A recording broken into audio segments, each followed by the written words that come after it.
Not even the heavy downpour of rainfall that battered Jamaica could deter criminals after two men shot dead in separate shooting incidents in Manchester.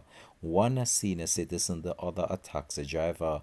Hi again and welcome. This is Links 007 TV News Report, and we'll be right back with the full and exclusive details to come. Welcome to Links 007 TV News Report, providing you with the best in local and international news updates. This is a place where you can get the most reliable and informative news information. Links 007 TV News Report. Welcome back and thanks for joining us. This is Links 007 TV News Report.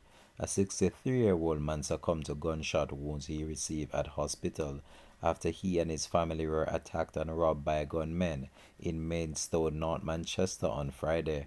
Relatives named the deceased as Duncan Keith Watson, a resident of Maidstone. Mr. Watson, the husband of a Moravian minister, was reportedly at home around 1 a.m.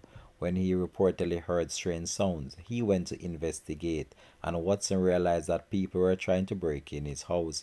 He reportedly struggled to keep his attackers out by holding a door in an effort to protect his family from the invaders, during which he was shot in the upper part of his body. The gunmen reportedly stole phones and other belongings from the family. A source told reporters that the gunmen assisted in putting the injured man into a car to be taken to the hospital.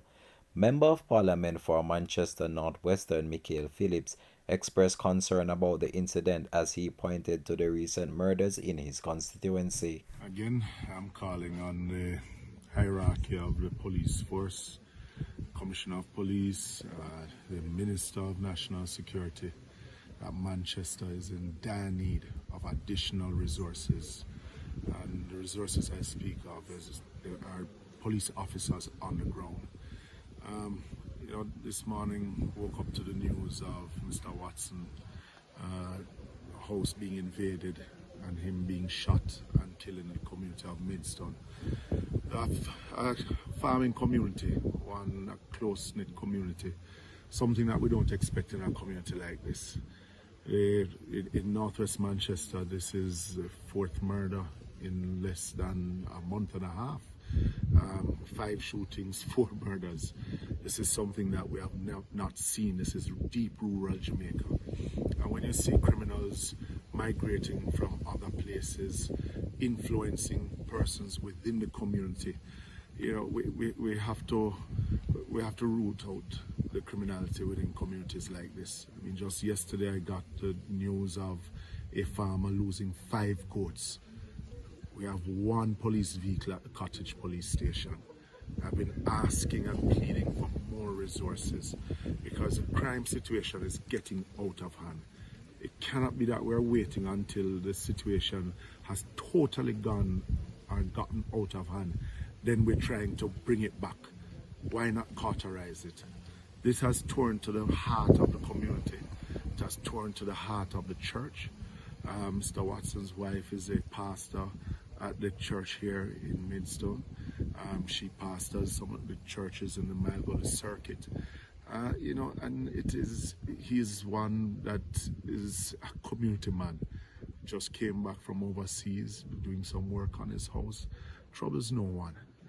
He's a part of the fabric of this community. So when we see persons coming into the community to take away the life of a loved one like this, believe me, this is just systematic of what is happening right across the island. And when we see the knee-jerk reaction that has been taking place to crime, it leaves us to wonder what next, what next needs to be done. This one is hurting to the core. Michael Phillips is calling on the police high command to bolster the manpower and resources of the Manchester Police. That was the Member of Parliament for Manchester North Western, Michael Phillips. Continuing the news. Still in Manchester, taxi operator shot dead in Manchester. The police are probing the shooting death of a taxi operator whose body was found slumped over in a vehicle in Knockpatrick in Manchester on Friday morning. Relatives identified the deceased as Clayton Hines, aged 52 years old. Other was called Billy. Preliminary reports are that in the wee hours of the morning, a passerby saw the vehicle park on the main road and upon closer observation saw the man's body inside. The police were alerted and the scene cordoned off in the vicinity of the Tower Street. This resulted in traffic being diverted through Newport and other routes. The taxi operator's mother said that she became worried when he didn't return home on Thursday night. Her shop looked like Billy. The car looked like him, you don't know. And then he called me and asked me, and I said, no, I don't see him coming last night. But I called his phone 2 times, 2 different phones, and I did not get him. And everybody keep calling and they're not getting him. Until somebody called and asked, tell us the license plate number. And his girlfriend will call and ask her the license plate number, and she said it was the same thing, so we just drive out and come. Just the police here tell me that we can't go over there, and he asks who is with him, and I said my son, and she said brother and the other brother, so it's on the other brother alone gone over there. They said it looked like it's robbery, so I don't know. Because he ever drive alone when he come in that hours, because every night 12 o'clock he reach home. The police have since commenced an investigation into both shootings. This has been Links 007 TV News Report. Thanks for watching.